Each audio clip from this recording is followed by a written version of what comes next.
You're listening to The Stories Your City Forgot, where the overlooked history of places like Idaho tell us something bigger about the world that we live in now. I'm Justin Mattson, and today we're talking about one of the most powerful voices in American foreign policy. This is not just a story of policy. It's the story of how a state like Idaho helped shape the direction of global politics. With that in mind, let's let today's guest introduce themselves. Yeah, Russ Tremayne, professor of history for 40 years. I'm professor emeritus, CSI here. Been studying history for a long time, teaching history, trying to do a little research and writing. Yeah.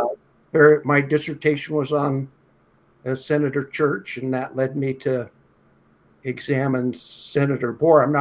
I'm from Idaho, but I'm not an Idaho historian. Right. And that brings us directly to our topic of Frank Church, William Borah, and their kind of overlapping policy that we know as American isolationism. So where is the best way to start such a massive topic like this? Well, right, we narrow it down to sort of foreign relations. They both had an important role in foreign relations, and interest in foreign relations, were considered experts in the subjects at the time, and had a big voice. And so from Idaho to have a position in foreign policy like that's quite interesting. They both reached the status of chair of the Senate Foreign Relations Committee, a place where Senator from Idaho now serves, Senator Jim Risch. Yeah.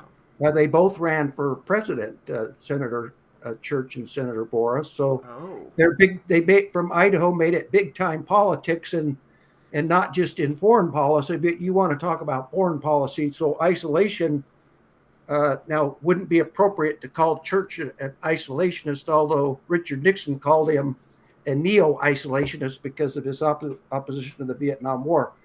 But Borah was the most famous isolationist of them all. And so the context, Borah was a very famous lawyer before he became a politician from Idaho. He was at the trial, the Diamond Field trial that you've talked so much about, in the late 19th century, in the sort of the cattle sheep wars. And so he was hired as a prosecutor by the state. He wasn't a prosecutor. They back then would hire an attorney. And then of course, more famously, and I have the great book for any of you people watching, if you want to read about Borah and the Big Trouble, the story of the assassination of Governor Studenberg. Okay. And Big Bill Haywood, the labor union. And so he was in the trial of the 19th century, the Diamond Field Jack trial, and then the trial of the 20th century, the assassination of Governor Studenberg trial. And in the trial, the latter trial, he was up against the most famous lawyer in the 20th century, Clarence Darrow. So he had a big time career as a lawyer, and that launched his career. And of course, when he came in, he was known as a progressive Republican. The Republican Party split there, and he came in in 1908, and the age of Teddy Roosevelt, and the Republican Party split between progressive Republicans and more traditional Republicans. So he was known as a progressive Republican, like Teddy Roosevelt, and so he is in Idaho politics. He was a little bit of an independent, much like Frank Church. They were independent in their politics and proud of it, as opposed to following the party line. But there, when he came into the Senate, as you well know, before World War I, the Mexican Revolution broke out, and Borah was in the middle of the Mexican Revolution. Progressives thought, many of them, that American foreign policy was being shaped by corporations that were operating in Latin America, in Asia, and of course, there's a good bit of truth to that. Yes, there is. Yeah. So he was kind of concerned about our foreign policy being directed by multinationals. He had that in common with Frank Church half a century later. But so he was worried about American intervention into Mexico. And of course, Woodrow Wilson was elected in 1912 because of that split in the Republican Party. Right. Yeah. Even Teddy Roosevelt couldn't be elected as a third party candidate, the most popular politician of the age. And so when the Mexican Revolution is going on in 1914, World War I breaks out. The assassination of the Archduke in the Balkans, and the war is on. And Woodrow Wilson proclaimed that we would remain neutral in thought as well as in action. In 1917, then the United States enters the war. And so Borah is involved in the Mexican Revolution. Now, in my area, Justin, that was important because I'm a Latin Americanist. And so Yeah. Frank Church became very much involved in Latin American affairs. Turns out Senator Borah, famous because of World War I, was also very much in the middle of Latin American affairs, the Mexican Revolution. And I failed to mention that, of course, you know that Wilson ordered an intervention into Mexico twice, once at Tampico, and then more famously sending the troops in northern Mexico to get Pancho Villa. And Black Jack Pershing spent a good bit of time trying to track him down to no avail. So the World War I, and then, of course, Borah becomes famous after the war because Woodrow Wilson crafts the peace, the famous 14 points. The 14th point calls for a League of Nations. And when Wilson returned from negotiating the treaty and the Europeans accepted, the American Senate rejected it because this is where 19th century isolationism, our tradition, George Washington advocated we remain out of entangling alliance. That was the dominating view of our policy of the 19th century. Our imperialism was aimed towards the American West, towards Canada, British North America, Mexico. We went to war with Mexico. Native Americans at the end of the century are sort of, we turned towards ASEAN interest, taking colonies, the Panama Canal, of course, the events in Hawaii. Borah was very much opposed to our imperialism. And at the time, there was a movement, the anti-imperialist movement. And then there were people like Teddy Roosevelt that were internationalists. Right. After the war, there were people that were internationalists, but Borah was the champion of a group called the Irreconcilables. That's under no circumstances will we join the League of Nations, which was the critical part of the 14 points. And so the American Senate rejected the Treaty of Versailles that Woodrow Wilson negotiated. The League of Nations was created. It existed. The United States was not a part of it. And then what Borah did was to champion a movement to outlaw war. Okay. In the 1920s, there was you can look it up on your computer or your smartphone, the outlawry of war, which was an effort to international community to outlaw war. And lots of things we could say about that, but more significantly in the 20s, Borah became famous for advocating normalization of relations with the Soviet Union. The Mexican Revolution, 1917, the Russian Revolution occurred, and what came out of that was a Bolshevik victory and a socialist state. The United States refused to recognize the existence of the Soviet Union, and Borah was the champion of normalizing relations, of opening relations. And in 1933, partly because of the Depression and wanting to export commodities, Borah was one of those who championed recognizing the Soviet Union, which we did in 1933. And then he ran for president and was known as the Lion of the Senate, a giant in Idaho politics and in U.S. politics. Now, Frank Church was a young man in the 30s, was born and grew up with the legend and the legacy of Borah.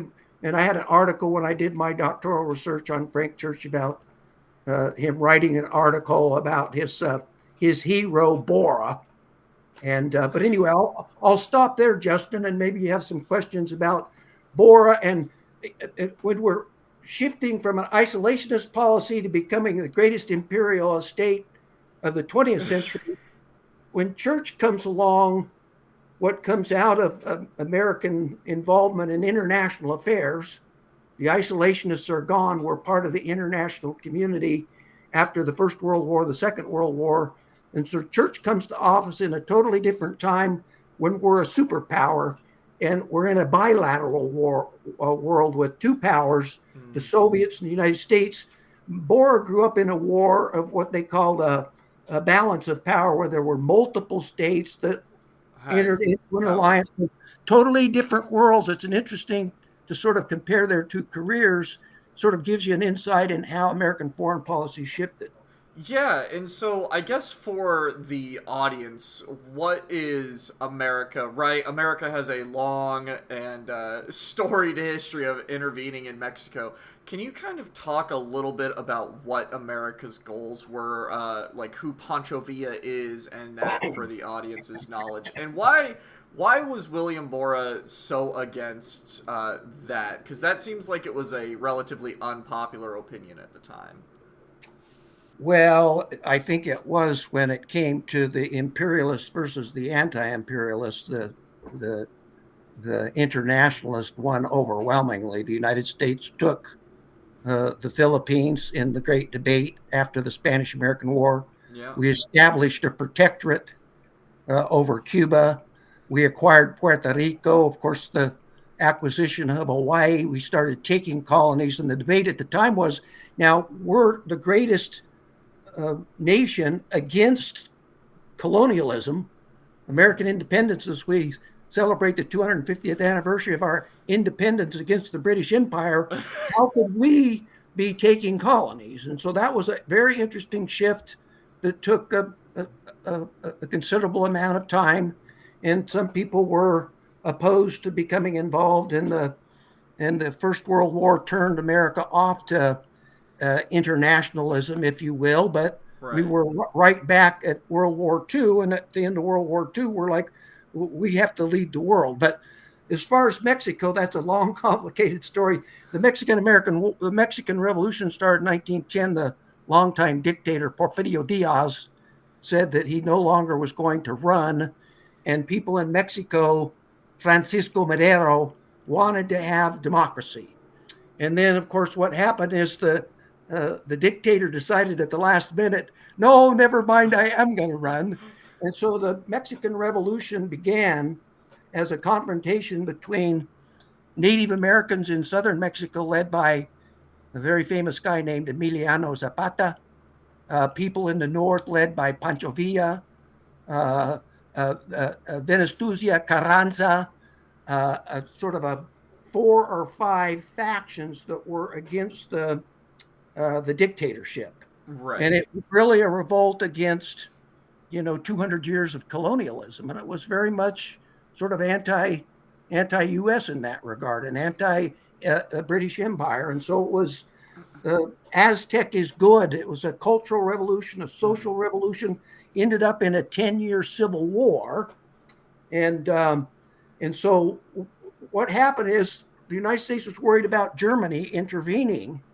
And and of course, we're on the verge of oil politics, and Mexico had oil. So Germany was in the business of sending arms to the conservatives, the loyalist Porfirio Diaz, and and the United States was very much worried about Germany intervening and about the acquisition of the oil resources. And they're at Tampico and Veracruz in 1912. Woodrow Wilson sent in troops. That would be oil politics and keep it. Remember the Monroe Doctrine. Europeans Yeah. are no longer welcome in the Western Hemisphere. But the United States was worried about Japan meddling in Mexico. They were worried about Germany meddling in Mexico, all the way to that famous Zimmerman telegram that you've heard about. Why Yep. did we get in World War I? The Germans sent Mexico a telegram, said, you join us in the war and you'll get your property back from Guadalupe Hidalgo that ended the Mexican-American War. So the first intervention, then of course in 1916, Pancho Villa led a raid into New Mexico, into Columbus, New Mexico. I've been there, Justin, Oh. to the place where Pancho Villa raided and killed some Americans there and retreated. And so there was this unrest along the border. And so Pancho Villa, let's see, did he want to draw the United States into the war?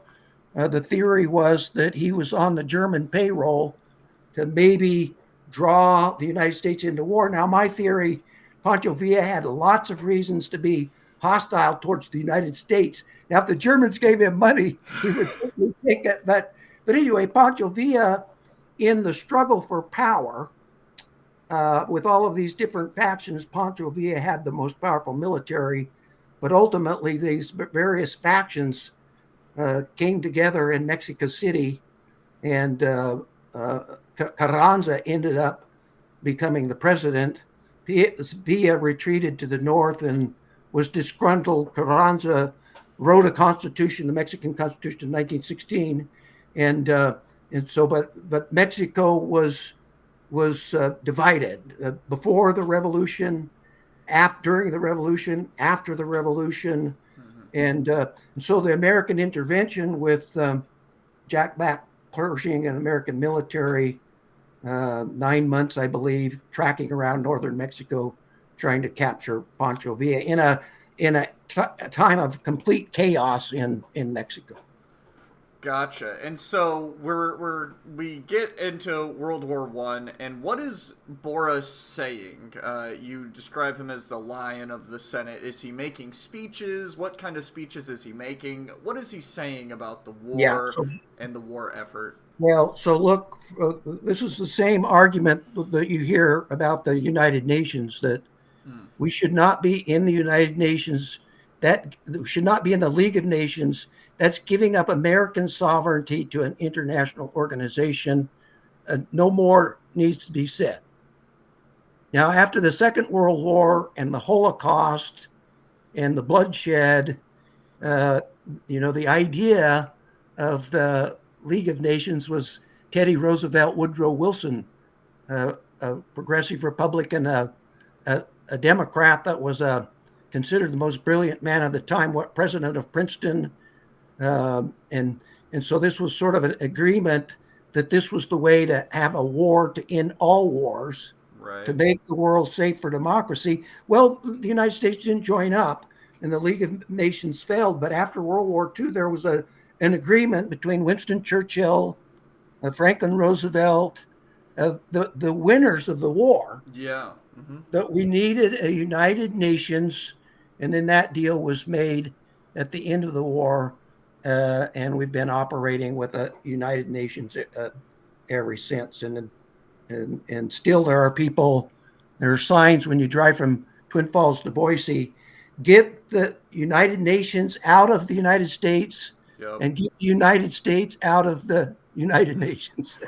Yeah, and so this is really fascinating because you were talking a little bit about the way the global power has shifted. Leading into World War I, it was more balanced. Coming out of World War II, when Frank Church, who was notably in World War II as he was like an intelligence officer, I believe.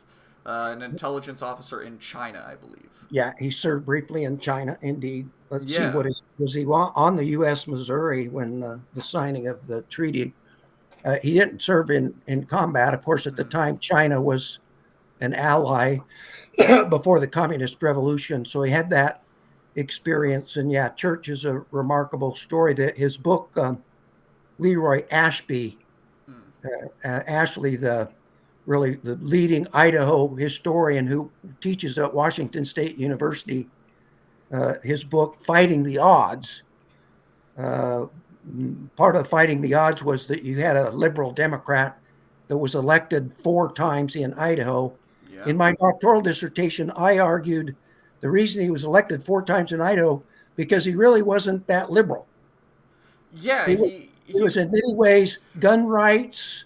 I just was talking yesterday around the coffee shop. At the time of Church, the idea was if you didn't support the Jewish lobby, you couldn't get elected. And so in the days of the argument we're in now, what our position should be towards Israel, in Church's time, if you didn't support Israel, you're not going to get the support of the Jewish lobby.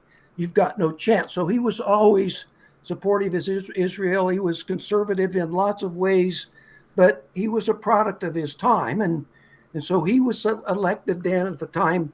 He had a brief time in in law, but not long. And of course, famously went to Harvard. He got sick at a young age, transferred to Stanford, partly because of his the possibility of health care. Was a famous orator at Boise High School. Met his lifelong sweetheart, Bethune Church, who was the daughter of the governor of Idaho. And she was in Boise because of the governor's tenure in the state capitol. And part of his political success was because of Bethune Church and her connections, given her status of the Clark family in Idaho politics. So he ran for office in 1956 in the age of the Cold War. And the Cold War, everybody, this is McCarthy and anti-communism. You had to be anti-communist. If you were accused of being communist, you were politically dead. And so he ran against a famous, very conservative Senator Welker, who sort of stood by this Cold War stance. Let's see. I'm going to have to take care of my dog here. Yeah. Hey, Sabrina, stop that. Oh,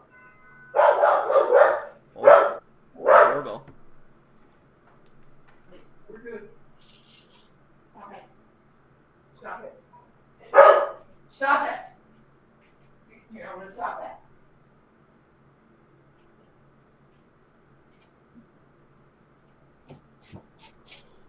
Sorry, I forgot. You said you had an audience? Really? There's somebody listening? I mean, it may be me and like 3 friends, but there is an audience. Good. Yeah. Sorry, the UPS people showed up here at the door and ring this doorbell and set off the dogs. No worries. But look, so Frank Church came out of the Cold War, and his argument there was at a time after the McCarthy scare. McCarthy was disgraced. Right. There was the beginning of what we call the 60s movement, and that is the foreign policy after World War II was misguided. The idea that we're going to run the world, and what was born is known as the New Left, and a new view of history and a critique of the Korean War, the Vietnam War. So the idea that our policy of containment, of fighting communism wherever it might show up, that was flawed. And Church began to take a position against the fight on communism. But of course, in 1956, the Vietnam War had already started, and he became a successful politician because of Lyndon Johnson. Yeah. And Lyndon Johnson was a very powerful politician. And so in 1964, the Gulf of Tonkin, the United States was involved in the Vietnam War. Immediately after World War II, Harry Truman was involved, Eisenhower was involved, Kennedy was involved, and so then, of course, Nixon, but Johnson, 1964, Gulf of Tonkin, an attack on an American ship, and Johnson went to Congress and asked for permission to do whatever necessary to take care of the communist threat, and famously, Frank Church voted for the Gulf of Tonkin resolution that gave Johnson the ability to expand the war that by 1968 had run amok, and there were protests, and Church famously shifted and turned against the politician that made him successful, along with his wife, and so he came out against the war, and of course Johnson was voted out of office. Church was elected several more times, but then he became a voice that was not popular because the whole controversy about the war and about the troops coming back, and so he was in the middle of that. From my perspective, like Borah, Church was, and this is the argument in my doctoral dissertation, Church is known for that Vietnam War stuff, but he started with the Castro Revolution. And so Fidel Castro came to power in 1959. Church was elected in 1956. And he then had to deal with one of the most difficult foreign policy issues in American history, the Bay of Pigs. And he was running for office at the time of Bay of Pigs, caused him tremendous political attention because he was telling everybody in Idaho that Castro was not a problem. And then this Bay of Pigs invasion, the idea that maybe there were missiles there from the Soviet Union. And so that followed from that. So the Cuban Missile Crisis was a big deal. And then Church started to speak about how we needed to change our foreign policy in terms of Latin America, and that we shouldn't intervene. We shouldn't support military dictators like Batista in Cuba, or like Noriega in Nicaragua, and of course, ultimately the dictator in Chile. And so he was in the middle of Latin American affairs. He served on the Latin American Affairs Committee during this time of the Cuban Revolution and a plethora of other things, most notably the Panama Canal Treaty. And he became famous, and many people argue he was voted out of office because he led the floor fight for Jimmy Carter to get the Panama Canal treaties passed. Now, Richard Nixon and Henry Kissinger agreed to do the Panama Canal Treaty, and ultimately Jimmy Carter inherited it, and Frank Church made the argument to support it, and it passed. The day, election day or Sunday before election in 1980, full page ad in the Idaho Statesman, Boise newspaper, "Don't give away the Panama Canal, give away Frank Church." So that was very unpopular. And again, to just briefly review the history, the United States always agreed that the Panama Canal would be turned over to Panama in the beginning.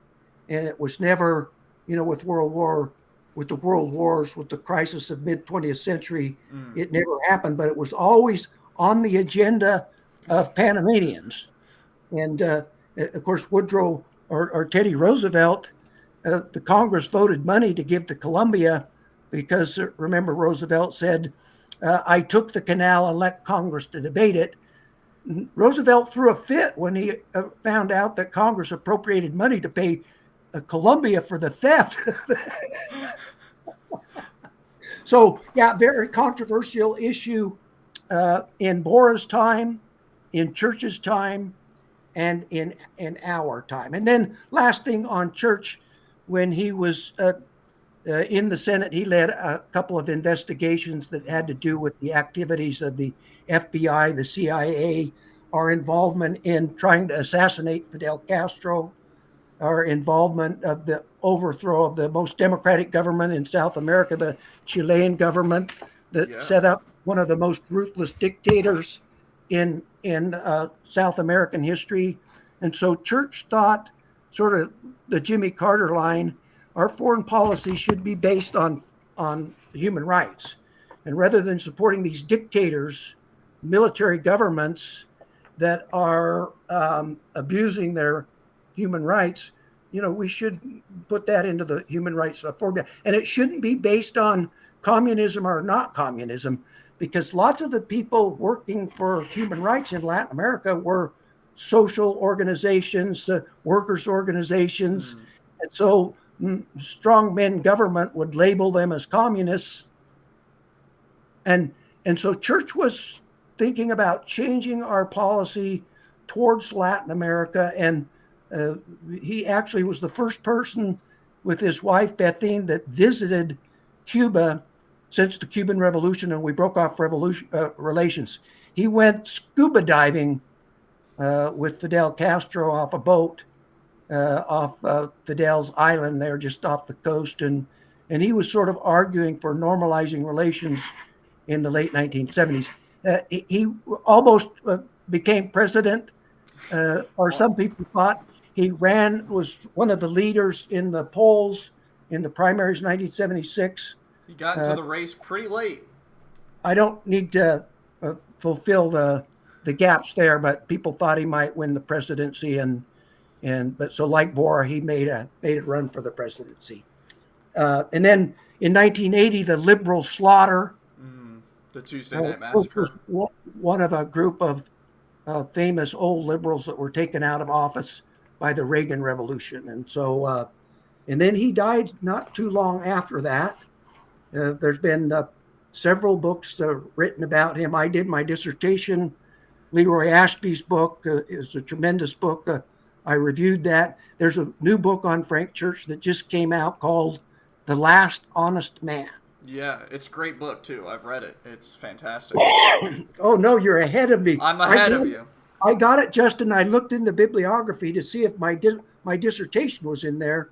I did the first dissertation on Frank Church. It wasn't in there, so I refused to read it. Oh, come on. Come on, give it a shot. It's a good book.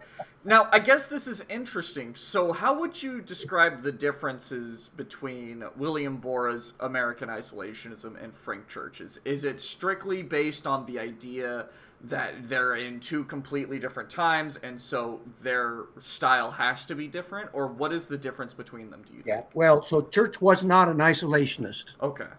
Richard Nixon labeled him a neo-isolationist because of his opposition to the war. And of course, the argument after Lyndon Johnson stepped down and Nixon was going to Vietnamize the war, he's going to turn it over so that the South Vietnamese could stand on their own, but it weren't going to leave until they were able to do that. And then in 1972, 4 years later, he's still, well, we're going to get out, but we can't give out and leave it to the communists. See, because the idea was the dominoes. If South Vietnam fell, then Cambodia's going to fall, Thailand's going to fall. And so this containment theory that you had to confront communists and contain it, not let it spread. And so, the world's civilization was on the line here. Now, if we look at it from our perspective, of course, the United States did withdraw, negotiated a settlement. I guess Vietnam's communist now, but you wouldn't know it. They're very much free enterprise. We do all kinds of business. You can go get a master's in business administration from Boise State University there. And so, that what we did, if you read the literature, is what the United States did in Vietnam was to force Vietnam into the Chinese alliance.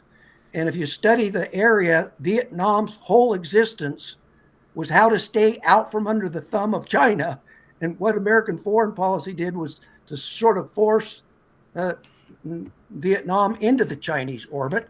And the same might be said of Korea, North Korea. So yeah, interesting foreign policy. But so this was a political debate. The neo-isolationist Church was not a neo-isolationist. He thought that sending troops to these sort of silly wars like Korea, maybe not really Korea as much as Vietnam and other engagements around the world, he was patriotic because he was defending soldiers by not sending them to places where they shouldn't be.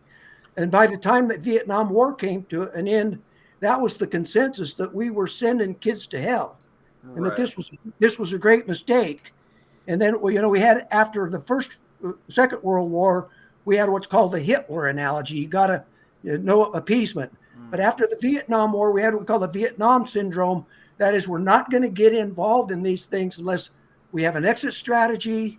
And, so things were redefined. So Church we're not opposed to intervening, but we're going to we're not going to be there forever. We're going to have an exit strategy.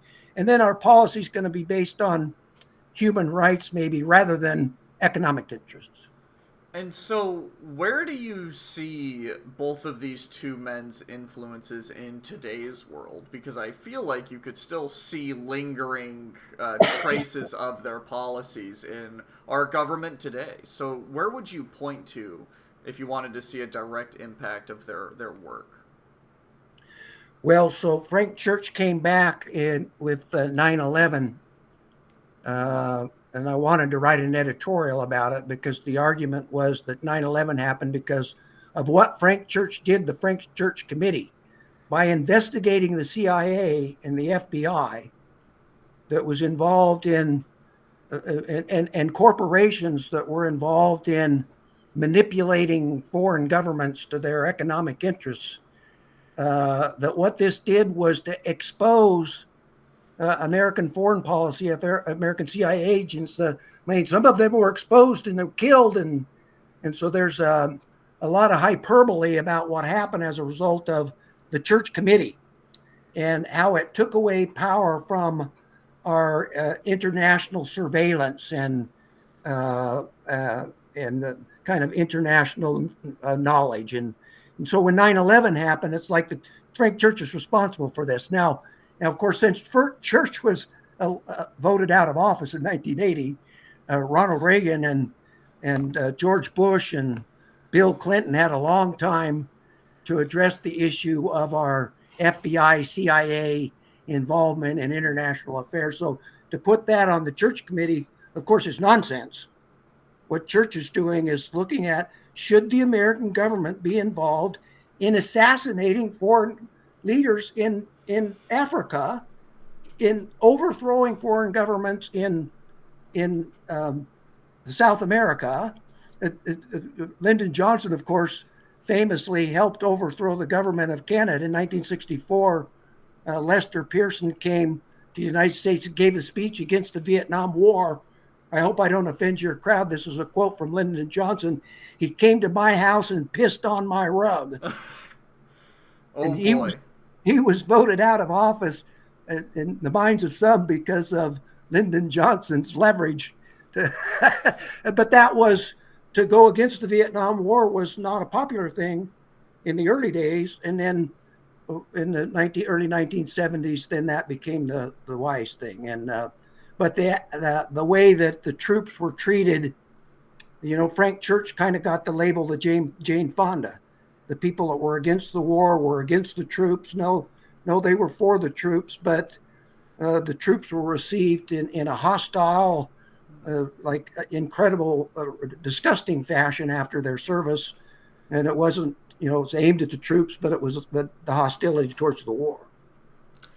Gotcha. So it seems like, the neo-isolationism. Honestly, what I'm seeing here is a story of political bravery of two Idaho senators who stood up against things that they genuinely believed were, to oversimplify, bad and wrong, right? But really taking stands against things that... taking stands for things that weren't exceptionally popular, like Vietnam and the William Borah. I guess it's fascinating to kind of hear their two stories be so similar. And what is the lingering effect of William Borah's work, would you say? Well, for the isolationists who are still around, but Borah is interesting because, like Roosevelt, a progressive Republican, and the Republicans are still split a little bit, as I understand, but that, that's an interesting divide. Yeah. Now, in Idaho history, again, Borah, at the time, people don't understand in early Idaho history, we were populist or progressive. The farmers wanted government to do things. And so the sort of traditional 19th century Republicans were, and Roosevelt, the national parks, wanted a very active foreign policy to build the Great White Fleet and wanted the United States to be engaged in world affairs, wanted to, make a square deal to regulate corporations. And so that was on the heels of the Gilded Age, and Borah was in that camp. Now, I know a lot of Republicans that look at Teddy Roosevelt as the devil. Yeah. Of course, Teddy Roosevelt in 1912 was given a speech and was shot in an assassination attempt. And he continued the speech for another hour. And I'm telling you, I'd be careful if I'm a Republican critical of Roosevelt. He'll come out of his grave and he was one tough dude. He wanted to go to the First World War. He had read the Rough Riders in the Spanish-American War, and then he wanted to go to the First World War and went to Roosevelt. He said, Roosevelt, this is a very selective war, that he couldn't get in as an older gentleman. So yeah, the progressive period And then, of course, Church, similar. He's the 60s is sort of what you call a neo-progressive period, with the period in between of, the Depression, and each decade has its own complex stories. But the the thing here is they're reached tremendous political status at the national level, from a little state like Idaho, and they did so because Church was considered one of the most brilliant speakers and a very sharp guy and sort of independent and spoke his mind, and of course he was a brilliant politician, and Borah was a powerhouse. Now Borah's lifestyle was quite different. He hung out at the Idaho Hotel and had a bit of a mischievous life. I think he wasn't very loyal to his longtime wife, and of course, Church was very conservative in that regard, and wouldn't dare get out of line with Bethine. I'm sure he'd get beat to death. She was a very strong woman, from what But no, the book Borah says. liked to drink and connive with buds up at the Idaho Hotel, and I think he started hanging out there way back in the days of the trial, the Studenberg trial, and that's where everybody got together after the trial and debriefed. But yeah, they're just huge. Now, Justin, I'm not a great man history guy. So what we're talking here is great men. These guys were great men that came along and did great things. And so Borah was the product of his time. Now, he was a powerful personality. There's no question about it. He said he came to Boise. He was on his way west. He got to Boise, ran out of money. That's why he stayed in Boise. But he was a very slick entrepreneur and a sharp lawyer and a brilliant politician. There's no question about it.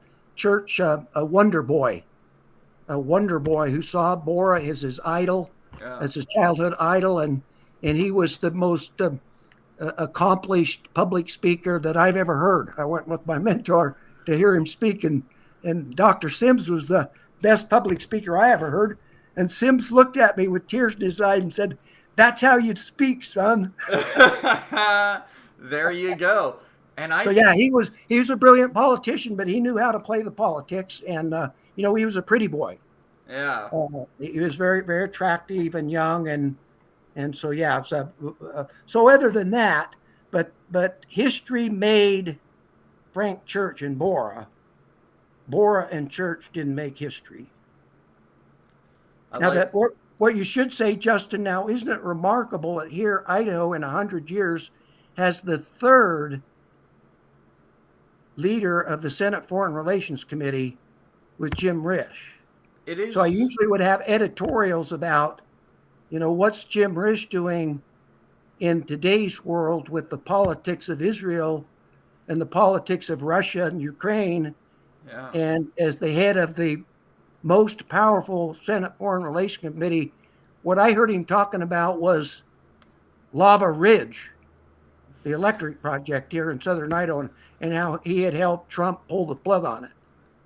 Yeah, I mean, it's... Now, of course, Risch was famously completely in favor of Ukraine and Marco Rubio until he became a supporter of Trump, and apparently I don't know where he stands on Ukraine now. Of course, he's always been, I suspect, supportive of Israel, carte blanche, but his foreign policy is sublime.